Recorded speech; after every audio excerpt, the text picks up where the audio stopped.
तो चलिए शुरू करते हैं। देखिए क्लास 12th का जो फिजिक्स का फर्स्ट चैप्टर है, उस फर्स्ट चैप्टर का नाम जो है स्थिर वैद्युतिकी नाम है उस चैप्टर का।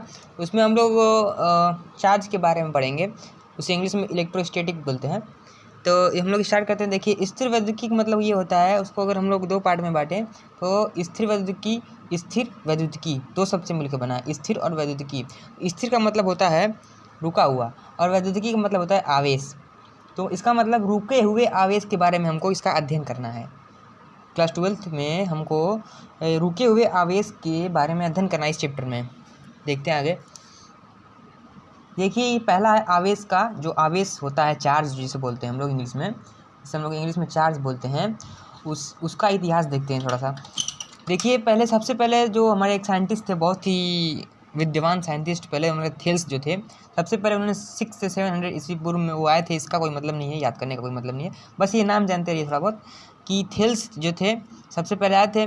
और उन्होंने क्या किया, चार्ज की खोज की, आवेश जो होता है उसकी उन्होंने खोज की।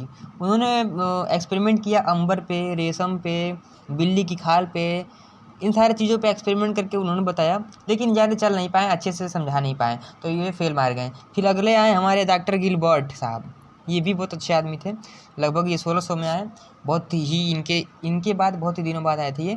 तो फिर इन्होंने सीसा, चमड़ा, गंधक, एबोनाइट पे इन्होंने शोध किया और इन्होंने भी कुछ खास चार्ज के बारे में, आवेश के बारे में कुछ खास बता नहीं पाए।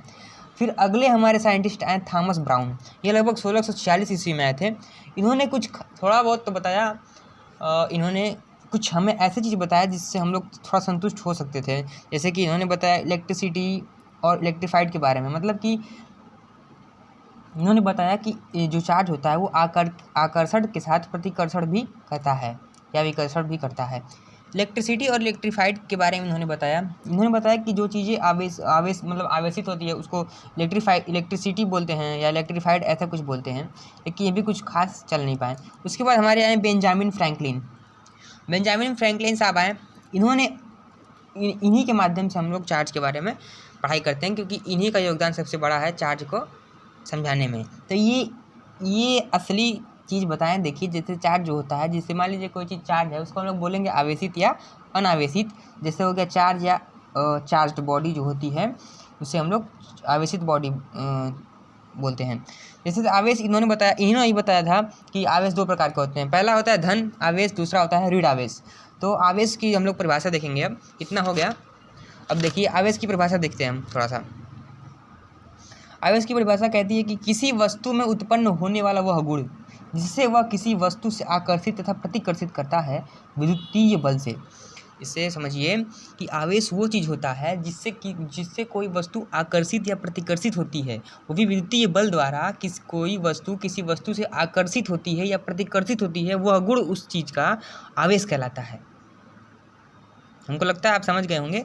अब देखिए आगे चलते हैं। चुंबकत्व का व्याख्या आवेश ही करता है। ये थोड़ा सा पॉइंट है, रिमेंबर करने के लिए बहुत इंपॉर्टेंट पॉइंट है। चुंबकत्व की व्याख्या आवेश करता है, इतना याद रखिएगा। आगे चलते हैं। देखिए